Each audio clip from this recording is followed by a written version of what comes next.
한 목사님의 이야기를 들은 적이 있습니다. 이 목사님이 이렇게 외부 집회 설교를 가시게 돼서 기차를 이용하게 되었습니다. 그런데 이 목사님 기차 시간이 다 되어서 가까스로 이제 기차역에 도착했습니다. 그런데 이 목사님이 도착하자마자 기차가 출발하신 것을 보게 된 거죠. 보자마자 목사님께서 힘을 다해서 그 기차를 쫓아가면서 함께 달리시면서 제발 멈춰달라고 큰 소리로 외치셨다라고 해요. 목사님의 목소리가 얼마나 컸는지 진짜 기차가 멈췄다라고 합니다. 그리고 가까스로 이 기차에 타셨고, 목사님의 표현에 의하면 정말 기적 같은 순간이었다. 그 기차 놓치면 집회 시간에 늦게 되는데 놀라운 열정으로 달리는 기차를 멈춰 세운 것입니다. 그런데 문제는 뭐예요? 그렇게 한참을 가다 목사님 반대 방향으로 가는 걸 탔다라는 것을 뒤늦게 알게 되셨다라는 겁니다. 온 열정으로 기차를 세우셨는데 방향이 잘못되었다라는 거죠. 그때 목사님이 이런 이야기를 하셨다라고 합니다. 열정보다 중요한 것은 방향성입니다. 그러니까 올바른 방향성이 너무 중요하다라는 것을 목사님이 직접 몸소 체험하셨다라는 것이죠. 성도 여러분, 저는 오늘 이 본문 말씀을 통해서 우리의 믿음, 또 우리의 신앙의 열정과 이 방향에 대해서 한번 깊게 생각해보고 또 하나님의 음성을 듣는 시간 되기를 간절히 축복합니다. 오늘 말씀은 예수님과 이 바리새파 사람들과의 안식일 논쟁입니다. 지금 바리새파 사람들은 어떻게 하든지 예수님의 죄를 찾기 위해서 정말 눈에 불을 켜고 예수님을 쫓아다녔어요. 오늘 말씀에서도 바리새파 사람들이 예수님이 안식일에 대해서 잘못했다라고 지적하고 있는 말씀을 우리가 보게 되는 겁니다. 우리 본문 말씀 1절과 2절 말씀 다시 한번 같이 한번 읽어보겠습니다. 시작. 그때 예수께서 안식일에 밀밭 사이로 가실새 제자들이 시장하여 이삭을 잘라 먹으니 바리새인들이 보고 예수께 말하되 보시오, 당신의 제자들이 안식일에 하지 못한 일을 하나이다. 아멘. 여러분, 지금 예수님의 제자들이요, 배가 고파서 이삭을 따서 먹었습니다. 여러분, 이 이삭을 따서 먹는 정도는 사실 율법에서도 죄를 범하는 정도는 아니었습니다. 당시 율법을 보면 율법에서도 이 가난한 사람들 위해서 이삭을 남겨놓으라고 했고, 또 손으로 따서 먹는 정도는 허용했다라는 거예요. 그런데 문제는 이 행동을 제자들이 안식일에 했다라는 겁니다. 그러니까 바리새파 사람들이 이걸 놓치지 않고 예수님을 향해서 정죄하기 시작하는 말씀인 거죠. 그도 그럴 것이, 여러분, 바리새파 사람들을 좀 이해할 필요가 있는 것 같아요. 여러분, 바리새파 사람들이요, 어떤 사람들이냐면 이 안식일을 거룩히 지키라라는 하나님의 말씀을 정말로 잘 지키기 위해서 나름대로 자신들이 안식일에 해서는 안 될 39가지의 규칙을 따로 만들었습니다. 그러니까 그 규칙에 따르면 뭐예요? 안식일에 이삭을 따는 행동은 추수의 노동에 해당되고, 그 이삭의 껍질을 벗기는 것은 타작 노동에 해당된다라는 거예요. 그래서 바리새파 사람들이요, 예수님의 제자들이 지금 뭐 했다라는 거예요?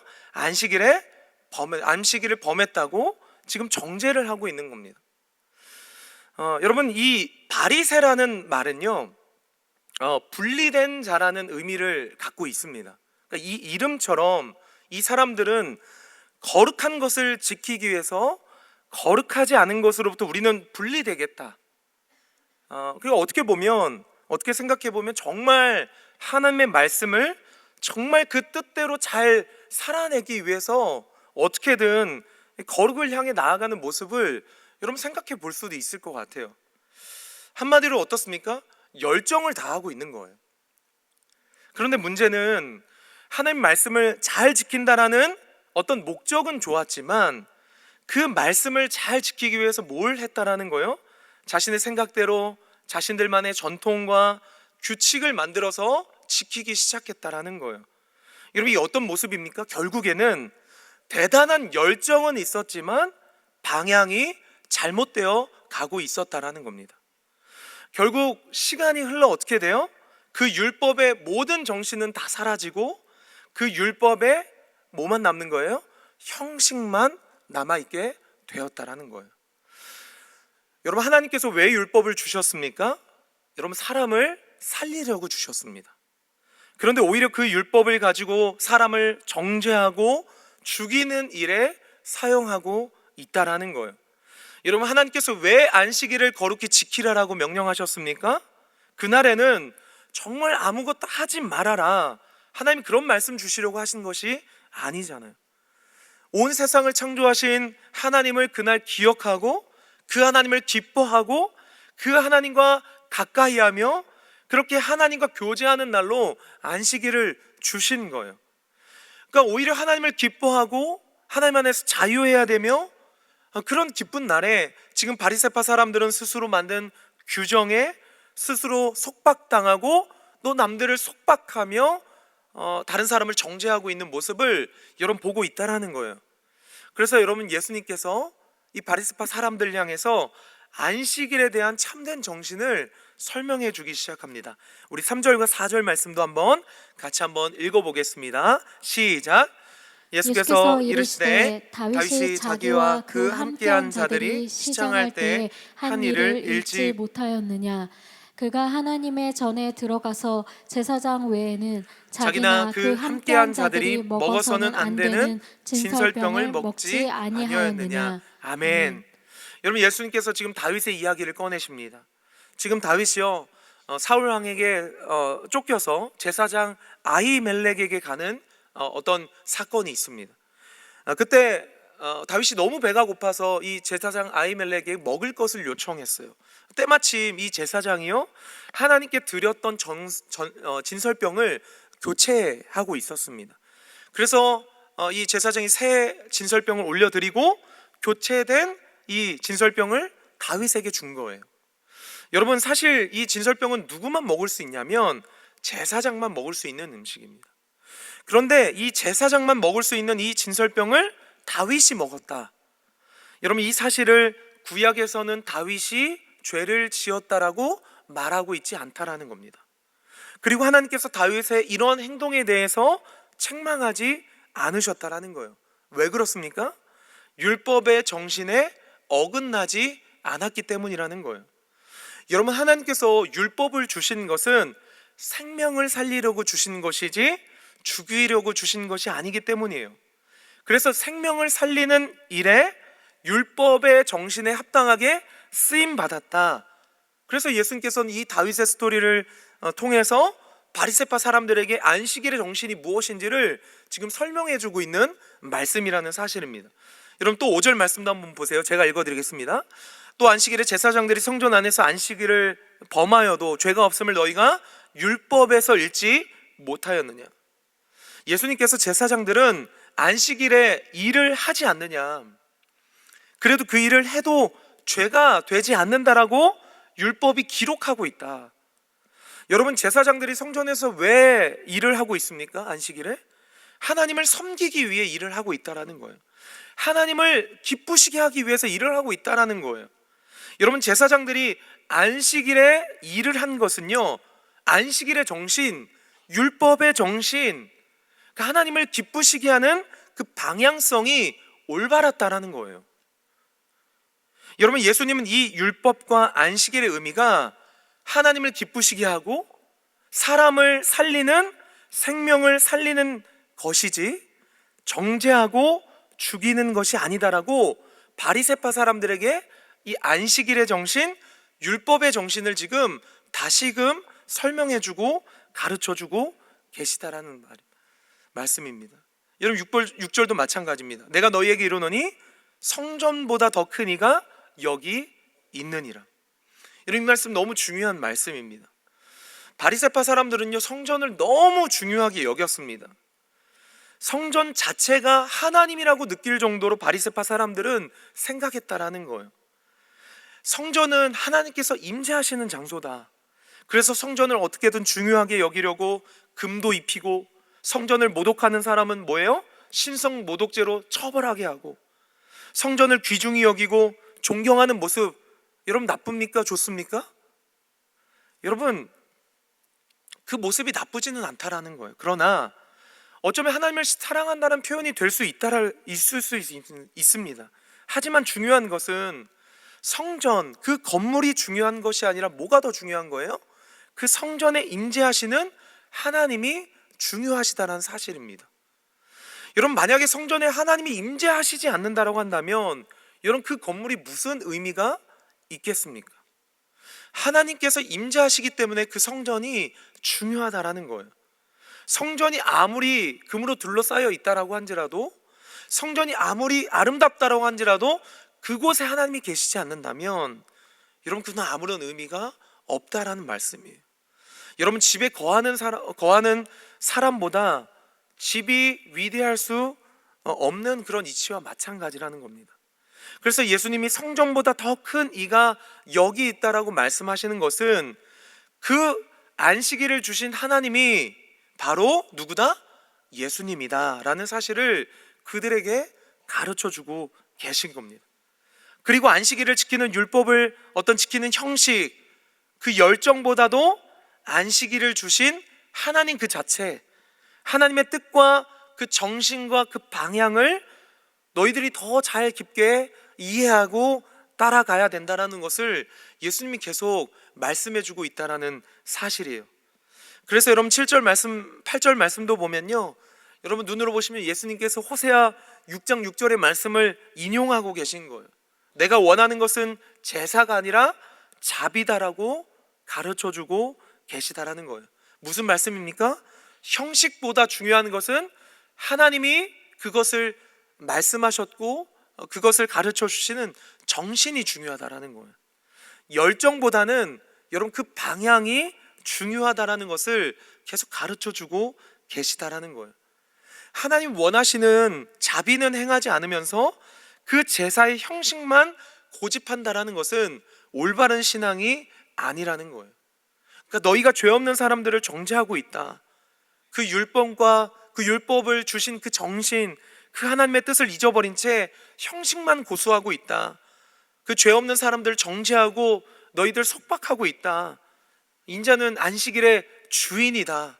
여러분, 예수님께서 그 율법을 주신 분이 하나님 자신이라는 사실을 다시 한번 말씀하시면서 그 율법을 주신 안식일을 주신 이유에 대해서 가르쳐 주고 있다라는 사실입니다. 사랑하는 성도 여러분, 저는 여러분의 어떤 믿음 생활, 신앙 생활이 그 말씀의 형식도 여러분 가치 있게 여기지만 그보다 더 중요한, 훨씬 더 중요한 그 말씀을 주신 하나님의 의미, 그 정신에 온전히 순종하게 되는 저와 여러분의 삶이 되길 주님의 이름으로 간절히 축복합니다. 여러분, 이 안식일의 논쟁에 관한 두 번째 에피소드가 이제 이어 말씀 가운데 나옵니다. 그게 9절과 10절의 말씀입니다. 여러분, 우리 9절과 10절의 말씀도 같이 한번 읽어보겠습니다. 시작. 거기에서 떠나 그들이 회당에 들어가시니 한쪽 손 마른 사람이 있는지라 사람들이 예수를 고발하려 물어 이르되 안식일에 병 고치는 것이 옳으니까. 아멘. 여러분, 지금 예수님께서 유대 사람의 회당에 가셨고 거기에 한쪽 손이 오그라든 사람을 발견했습니다. 또 바리새파 사람들은 예수님을 정죄하고자 말합니다. 안식일에 병 고치는 것은 옳지 않습니다. 미리 말하고 있어요.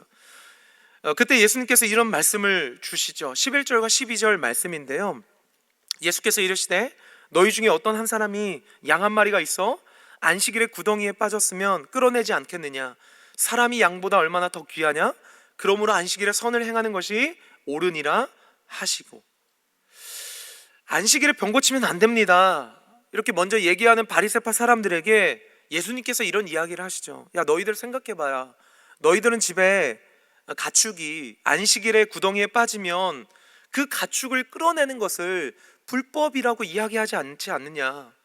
너희들이 재산을 지키기 위해서 그 양 한 마리 꺼내는 것은 괜찮다라고 말하면서 하물며 그 양보다 귀한 생명, 사람을 구하고 생명을 구하는 일, 그 일을 안식일에 행하는 것이 당연히 선한 일이 아니겠느냐? 하나님의 뜻이 아니겠느냐? 생명을 살리는 일이 하나님이 기쁘시게 하는 일이 아니겠느냐? 하나님이 정말 원하시는 것이 아니겠느냐? 예수님이 말씀하고 있다는 사실입니다. 여러분, 제자들이 배가 고파서 안식일에 그 이삭 조금 먹었다라고, 그건 불법이라는 겁니다. 생명을 살리기 위한 일이었어요. 그것은 하나님께서 원하시는 생명을 살리는 일, 하나님이 기뻐하시는 방향에 옳은 일이었다라는 거예요. 여러분, 마찬가지예요. 두 번째 에피소드에 나오는 안식일에 손이 오그라든 사람, 그 사람을 고쳐주는 것 불법이라는 거예요. 그러나 여러분, 생명을 살리고 생명을 회복시켜 주는 것, 하나님이 원하시는 선한 일, 하나님께서 기뻐하시는 일, 생명의 일이라고 예수님께서 말씀하고 있다는 사실입니다. 여러분, 이것이 하나님께서 주신 정신이라는 거예요. 그 길이 저와 여러분이 나아가야 할 방향이고 올바른 길이라는 겁니다. 그 길이 하나님이 우리에게 원하시는 뜻이라는 겁니다. 그래서 예수님은 손이 오그라든 사람들을 고쳐주셨어요. 회복시켜 주셨습니다. 여러분, 예수님이 이 땅에 오신 목적이 무엇입니까? 생명을 살리는 일인 줄 믿습니다. 회복시키는 일이에요. 여러분, 회복이라는 것은요, 하나님께서 창조하신 본래의 모습대로 다시 돌아오게 하는 것이 회복입니다. 한쪽 손이 오그라든 그 사람의 손을 반대 다른 정상적인 손과 같이 하나님의 창조하신 원래대로의 모습으로 돌아오게 하는 것, 그게 예수님이 이 땅 가운데 오신 목적이라는 것입니다.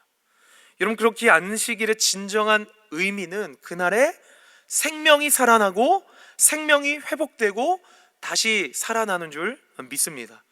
여러분, 이처럼 예수님께서 저와 여러분에게 우리가 하나님과 더 깊이 교제하며 이 생명을 살리고 이 생명을 회복시키는 그 길로 나아가기를 원하고 계시다는 사실입니다. 저는 여러분이 신앙생활하면서 여러분, 이 믿음의 방향, 이 신앙의 방향, 하나님께서 정말 기뻐하시는 그 생명을 살리는 그 길로 힘차게 나아가시는 저와 여러분 되시길 주님의 이름으로 간절히 축원드립니다. 여러분, 반대로 바리새파 사람들을 한번 보세요. 그들의 목적을 한번 보세요. 그들의 방향과 그들의 결론을 여러분 한번 보세요. 14절 말씀을 보면 바리새파 사람들의 결론이 무엇입니까? 밖으로 나가 어떻게 하면 예수를 죽일까? 여러분, 형식만 남아서 율법을 주신 하나님의 뜻과 그 정신은 잃어버린 채 형식만 갖고 하나님 원하시는 방향은 잃어버린 채 열정만 갖고 있었던 그들의 방향을 보세요. 그들의 결론이 무엇입니까? 죽일까 하는 생각이었다는 것입니다. 여러분, 하나님의 뜻에 어긋난 방향으로 가게 되면 마지막 결론은 결국 죽음을 생각하게 된다라는 거예요. 그러니까 나도 죽고 상대방도 죽이고자 한다라는 거예요.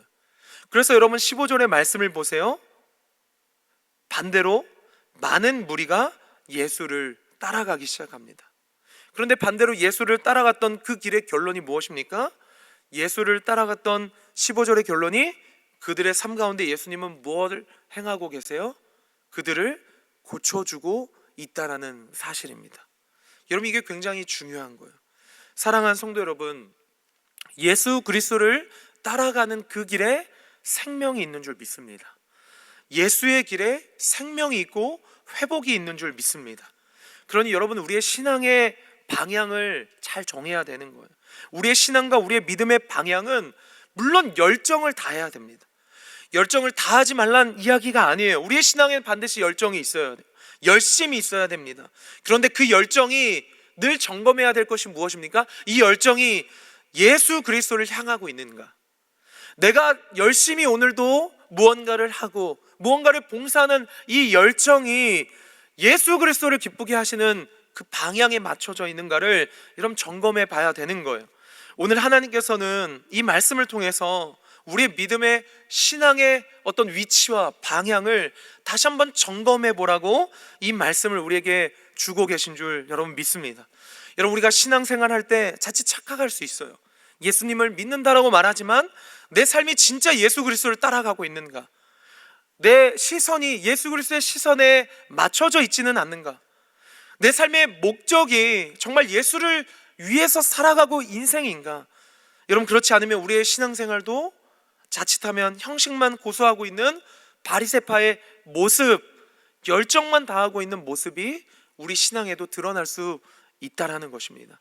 저는 이 말씀 앞에 영적인 정신이 번쩍 깨어서 정말 예수 그리스도의 그 방향, 하나님 기쁘시게 하는 그 방향에 나아가 그 생명의 길로 나아가는 저와 여러분 되기를 주님의 이름으로 간절히 축원드립니다. 말씀을 한번 정리해 보겠습니다. 우리가 하루에도 자주 사용하는 메신저가 있죠. 바로 카카오톡입니다. 인터넷을 하다가 이런 재밌는 글을 보았어요. 흔히 우리 엄마 아빠에게 나타나는, 우리 부모들에게 나타나는 이 카톡 프로필의 어떤 특징을 정리한 걸 본 적이 있는데 굉장히 공감이 많이 갔습니다. 먼저 이런 유형의 카톡 프로필 유형이 있다라는 거예요. 첫 번째는 어몽길 대장형 스타일이 있다라는 거예요. 등산복을 입고 산이라는 산은 다 점령하고 정상에서 사진을 찍는 이 어몽길 스타일의 유형이 있다라는 거예요. 또 이런 스타일이 있습니다. 동물 사랑 스타일, 강아지 사진이나 어떤 고양이 사진을 올려놓는 경우도 있다라는 거예요. 또 특별히 어머니들, 우리 여집사님들에게 많이 나타나는 화초 사랑형도 있다라는 거예요. 이 소녀 감성이 풍부한 우리 어머니들에게 주로 보이는 그런 유형이죠.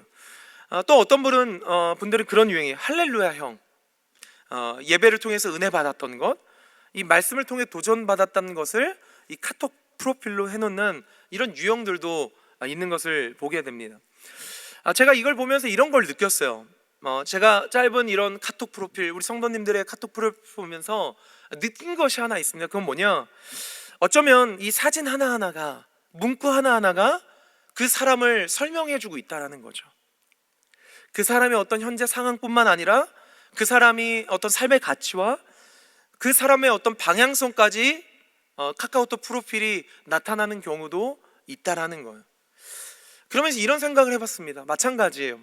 성경을 보다 보면 우리 그리스도인들은 어떻게 살아야 되는가, 우리 그리스도인들은 어떠해야 되는가, 우리 그리스도인은 어떤 방향으로 나아가야 되는가, 이 그리스도인의 어떤 프로필 같은 말씀이 있다라는 거예요. 많은 말씀이 있지만 저는 대표적으로 마태복음 5장의 말씀이라고 생각합니다. 이 산상수훈이 저는 우리 그리스도인이 나아갈 방향성, 어떤 그리스도인의 어떤 믿음의 프로필 같은 말씀이라고 저는 생각합니다. 여러분, 예수님께서 산상수훈을 가르치실 때 그 말씀이 하나하나 너무 주옥 같지만 저는 오늘 이 말씀을 보면서 그 배경, 예수님께 다가온 사람들을 한번 주목해 보고 싶은 거예요. 여러분, 예수님이 많은 사람들에게 말씀을 가르치실 때 두 그룹이 예수님을 따라갑니다. 한 그룹은 무리였고 한 그룹은 제자였습니다. 그런데 무리와 제자는 철저하게 나뉘게 됩니다. 무리는 어떤 사람들이냐면 모든 인생의 방향, 모든 방향이 자신의 목적을 위한 거였습니다. 자신의 목적을 위해서 예수님을 따랐던 사람들이라는 거예요. 내 앞날과 내 계획을 이루기 위해 주님을 따랐던 사람들이 무리였다라는 거예요. 그런데 반대로 제자들은 어떤 사람들인가? 우리 한번 크게 한번 따라해볼까요? 예수님이 목적인 사람. 여러분, 예수님이 목적인 사람, 모든 방향이, 인생의 모든 가치와 방향이 예수님께 향했던 사람이 누구였다라는 거예요? 제자였다라는 사실입니다. 사랑하는 성도 여러분, 이것이 우리의 신앙의 방향성이 되어야 되는 줄 믿습니다. 사랑하는 성도 여러분, 믿음은 방향입니다. 예수 그리스도를 향한 방향, 우리의 신앙생활의 모든 방향을 예수 그리스도께 향하도록 여러분 설정해 놓으셔야 됩니다. 여러분, 우리가 이 자리에 나와서 왜 예배 드리고 계십니까? 예수님께 방향성을 맞추기 위해서 우리는 이 자리에 예배하고 있는 줄 믿습니다. 여러분, 우리가 왜 심리 프로젝트와 새생명 축조에 온 성도가 힘을 다해서 온 교회가 전력하고 있습니까? 여러분, 생명을 살리는 일, 생명을 구원하고 회복시키는 일이 그게 하나님이 기뻐하시는 모든 사역의 정신이기 때문인 줄 믿습니다. 저는 저와 여러분이, 그리고 온 우리 용인제일교회가 신앙생활하면서 온 믿음의 방향이, 신앙의 방향이 예수님께 온전히 맞춰져 그 길에 생명이 나타나고 생명이 살아나고, 그리고 여러분들이 누군가를 살리는 일에 정말 한평생 쓰임 받는 복된 인생이 되시길, 또 우리 용인제일가가 되기를 주님의 이름으로 간절히 축원드립니다. 아멘.